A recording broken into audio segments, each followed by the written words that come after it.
Всем привет! В этом видео я хочу рассказать о плюсах жизни во Вьетнаме.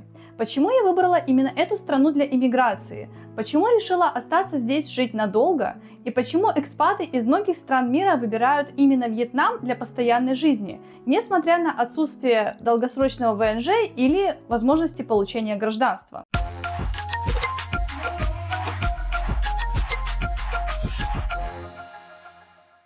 Почему я выбрала именно Вьетнам? До переезда во Вьетнам я никогда здесь не жила и даже не бывала как туристка. Но мой муж раньше жил в Ничанге, и когда мы приняли решение эмигрировать, мы выбрали Вьетнам. Муж уже был знаком с этой страной, а мне было интересно пожить в Азии и изучить местный и быт-культуру и чем они отличаются от наших.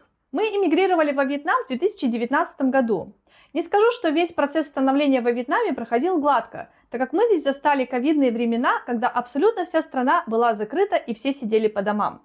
Однако, несмотря на определенные сложности, мы все-таки остались жить здесь и ни разу не пожалели о своем решении. Чем же так привлекателен Вьетнам для экспатов? Первое. Возможность относительно легкой легализации. Да, здесь нет постоянного ВНЖ или гражданства для иностранцев. Однако вы можете жить по туристической визе, делая визаран каждые 3 месяца и обновляя ее. Если у вас есть безвиз с Вьетнамом, вы можете делать визаран одним днем каждые 45 дней и оставаться жить во Вьетнаме столько, сколько захотите. Также у вас есть возможность устроиться на работу легально и получить разрешение на работу и карту резидента Вьетнама, которая в свою очередь дает возможность вашим супругу и детям получить долгосрочную семейную визу. Во Вьетнаме нет ограничений для ведения бизнеса, и любой желающий может его открыть. Если вы зарегистрируете официальный брак с вьетнамцем или вьетнамкой, вы получите долгосрочную карту резидента на 5 лет с возможностью продления. По сравнению с многими другими странами, Вьетнам пока очень открыт и доступен с визовой точки зрения, чтобы остаться здесь надолго. При этом финансово визовый вопрос не настолько затратный, и позволить себе визаран может практически любой человек. Пункт 2. Умеренные цены на продукты, товары и услуги. Вьетнамцы очень любят покушать. Я иногда диву даюсь, сколько всего они набирают себе в тележку в супермаркете. Хотя, если посмотреть на среднюю зарплату вьетнамцев, она не такая уж и высокая по сравнению со стоимостью продуктов.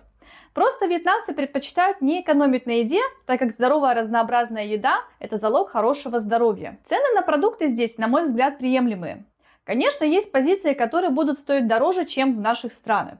Например, гречка стоит около $3 за одну упаковку. Молоко или кисломолочный продукт примерно $0.80 за одну упаковку.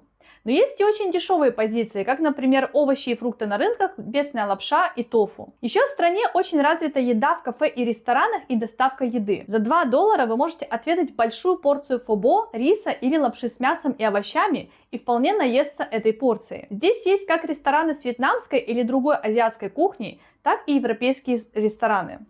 В европейских ресторанах цены на еду будут выше, но если вам не принципиально исключительно европейская еда или вы готовите дома, то походы в кафе не будут бить по вашему кошельку. Цены на продукты я хочу показать в одном из следующих своих роликов.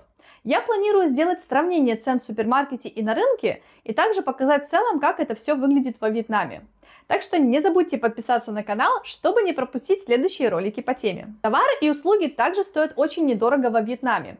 Есть такие замечательные интернет-магазины, как Lazada и Shopee, где можно заказать что угодно по очень выгодным ценам. Я особенно люблю там заказывать товары для дома, средства для ухода за волосами и кожей, всякие мелочи для жизни. Одежду и обувь все же предпочитаю покупать в магазине с примеркой, так как в местных интернет-магазинах очень маленькие размеры одежды и обуви, и можно с этим не угадать. Товары доставляются очень быстро, всего за пару-тройку дней. Здесь с этим проблем нет вообще. Вьетнамцы очень активно сейчас развивают сферу разных услуг, от бьюти-ухода до клиниковых сервисов, каршеринга и прочего.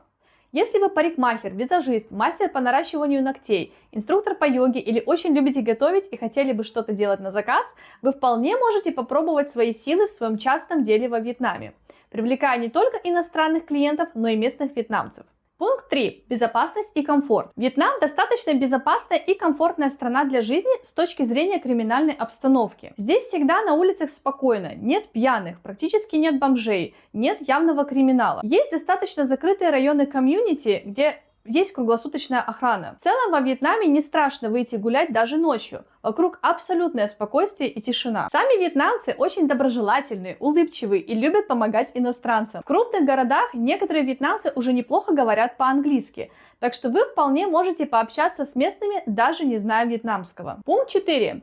Аутентичная атмосфера в сочетании с современными комплексами. Во Вьетнаме у вас есть возможность пожить в уникальном азиатском колорите, ощутить присутствие пальм, моря и гор рядом, особенно в курортном городе, при этом не лишая себя привычного комфорта и благоустройства. В каждом крупном городе Вьетнама сейчас есть благоустроенные жилые комплексы с камерами наблюдения на территории, зелеными зонами, дорожками для прогулок, детскими площадками и площадками для занятия спортом. Рядом с такими комплексами обычно довольно много продовольственных магазинов, парикмахерских, аптек, кафешек с едой и кофеин. Есть торговые центры на не очень большом расстоянии от комплекса. Если же вы хотите максимально ощутить вьетнамский колорит, вы можете поселиться в стандартном вьетнамском районе и также будете иметь доступ ко всем благам цивилизации в шаговой доступности. Вариантов жилья тут также очень много, от студий до габаритных вилл собственной территории.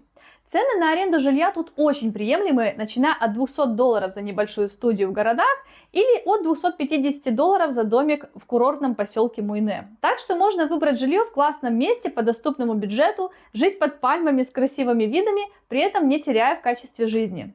Пункт 5. Множество достопримечательностей внутри страны. Вьетнам очень многогранная колоритная страна. С одной стороны, она омывается морем, с другой окружена горами. Страна условно поделена на 3 части – центральную, северную и южную. И в каждой части страны вы можете посетить интересные достопримечательности.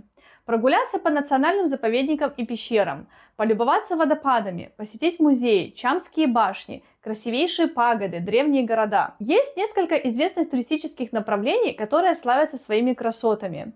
Это Нинбинь, Сапа, Хаян, Дананг, бухта Халонг с островом Катба, Фукок и Далат. В Ханое, Хошимине и Ничанге и других городах Вьетнама также множество локальных достопримечательностей, которые очень интересно изучать. Местных красот настолько много, что их сложно все уместить в одном фрагменте этого ролика. Поэтому, живя во Вьетнаме, вы всегда имеете возможность увидеть что-то новое, не выезжая из страны. Пункт 6. Неповторимый вайб страны. Это несколько субъективный пункт, но я решила им поделиться, так как множество моих знакомых говорило мне об этом. И я сама чувствую то же самое. Вьетнам не супер вылизанная страна с точки зрения чистоты, санитарных условий, архитектурных построек. Возможно, в Японии, Южной Корее или условно европейской стране будет гораздо чище и современнее, будет больше небоскребов. Но в этом и есть фишка Вьетнама. Когда ты начинаешь здесь жить, ты отпускаешь от себя погоню за люксовой жизнью. Тебя уже не так волнует, во что ты одет, накрашена ты или нет, сколько стоят твои гаджеты. Ты начинаешь ценить саму жизнь и прекращаешь гнаться за навязанными идеалами и бесконечной работой в режиме нон-стоп. Здесь ценится принцип work-life balance, где не нужно привносить слишком много важности в те или иные события в жизни, а нужно просто воспринимать их такими, какими они есть. На самом деле этот вайб очень сложно передать словами. Его надо только почувствовать, побывав хотя бы один раз во Вьетнаме и отпустив из головы клише о том, какой должна быть жизнь в классическом европейском понимании. Вот такой получился список преимуществ для жизни во Вьетнаме. Делитесь вашим мнением в комментариях, нравится вам Вьетнам или нет, мне будет интересно почитать. Также не забудьте подписаться на канал, чтобы не пропустить следующие ролики про Вьетнам. Спасибо вам за просмотр, всем пока-пока, до новых встреч!